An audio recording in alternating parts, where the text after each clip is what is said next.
we teach people to love by our example. It's probably the contribution that we most innocently make. My mum, for instance, was not particularly religious at all. I mean, I think she hoped there'd be a God, but, you know, it wasn't. Religion just did nothing for her, really.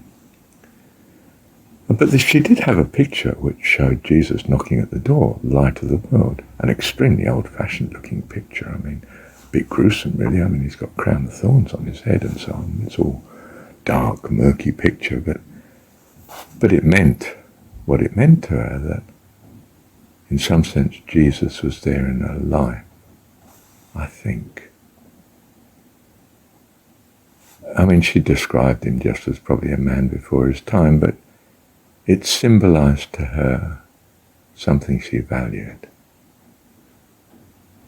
I mean, she had this on her bedroom wall. I mean, this was where, where in the early days, I mean, Dad was sharing the bedroom with her as well, of course, And he's totally non-religious, Having said that, he bought me a children's Bible home in, I think it was 1953 or 4 for Christmas. Because he saw it in a bookshop and he wanted a present for, his son, Christmas. And it was appropriate to the season, I expect, Bible.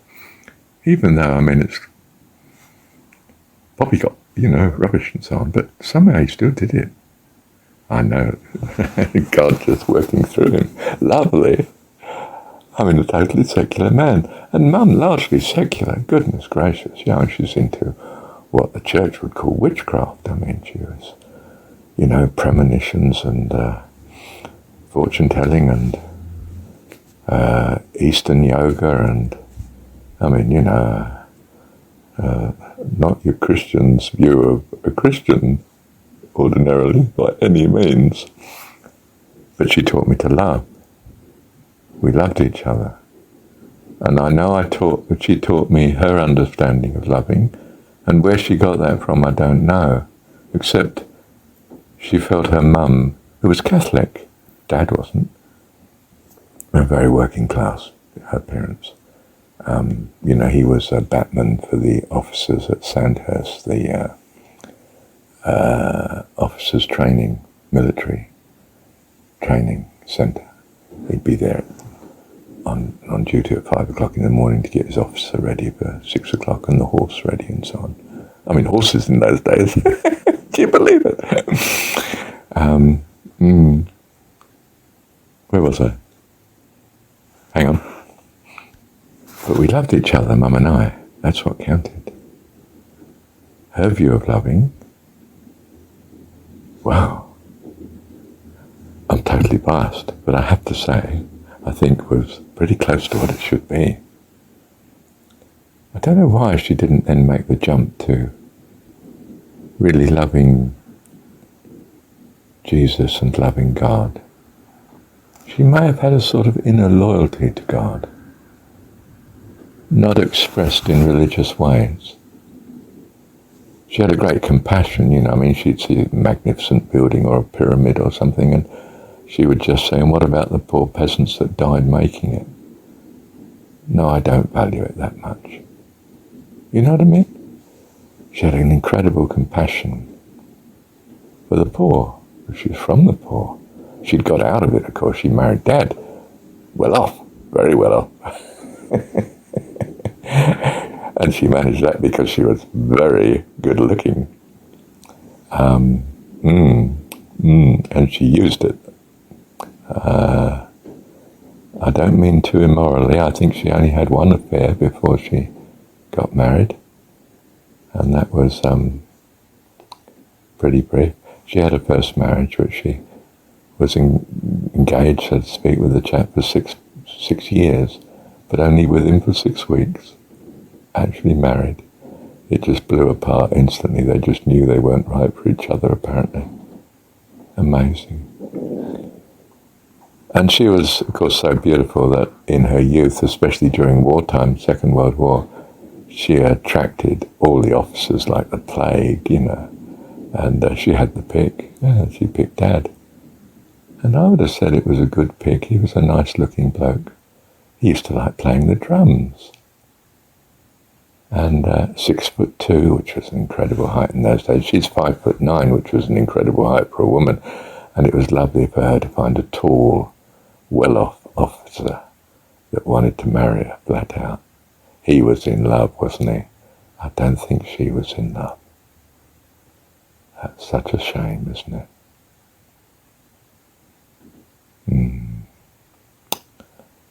Anyway, enough about that. She knew how to love, and she loved her son, Marshall, flat out, at least from Marshall's point of view. And Marshall, wow, mirrored Mum, loved her back again. Do you see the tremendous blessing you can be to your kids? You teach them how to love. You're teaching them how to live all the time, of course. But to pick up how to love, if you know it. If you don't, of course, well, that's very sad. You have to find out how to love. How do you learn to love? My goodness, there's a question. How does an adult learn to love if they haven't had it as a kid?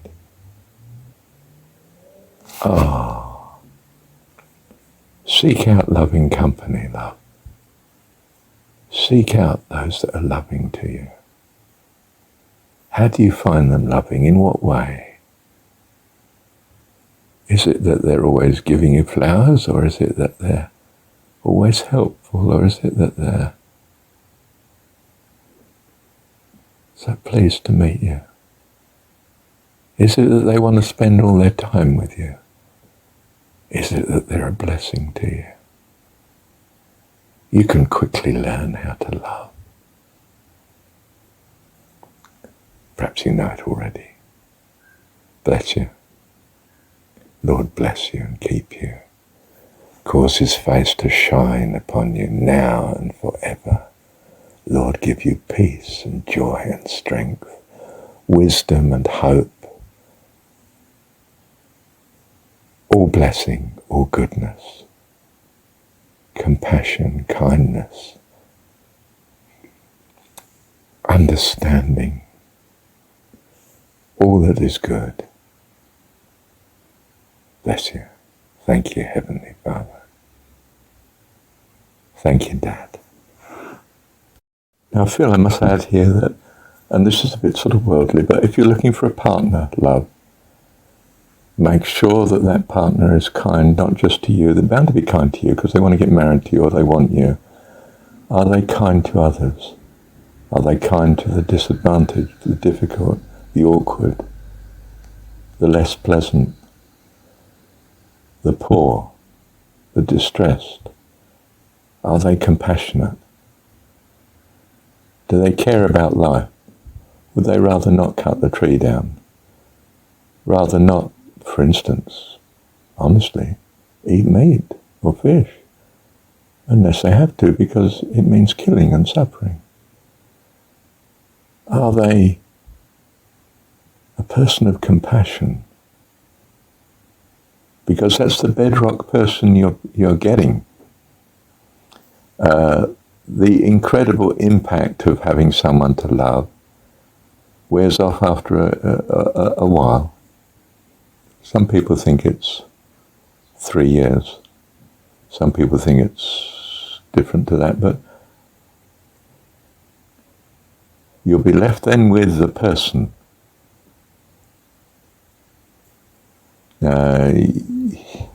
You may need something else, and that's why God's brought you to something else. But, well, reasonably, you want someone who's loving and kind, don't you? And if you do, bear that in mind. How are they like to others?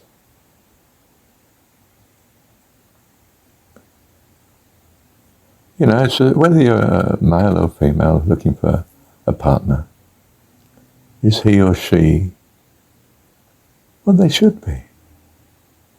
Ideally. Because you're going to invest in this person, hopefully for a long, long time, for life. So be wise. Not just loving, also wise.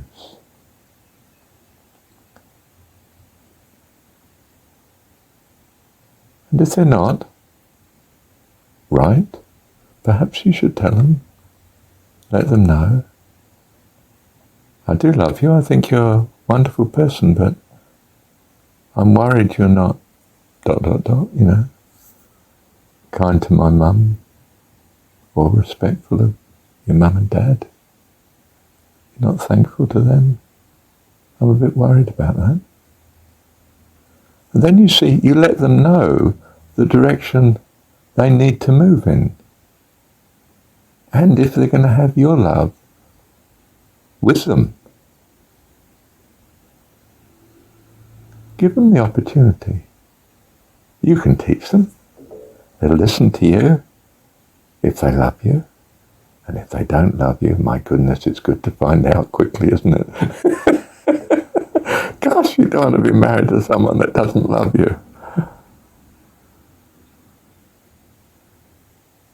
Enough said, I hope.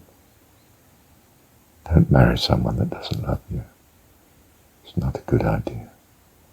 You should learn from my mum and dad. He loved her, but I don't think she loved him. I'm pretty clear on that. I'm not blaming her for that. I'm just saying, I think that was the problem.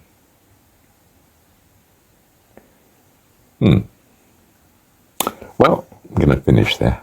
Thank you, Dad.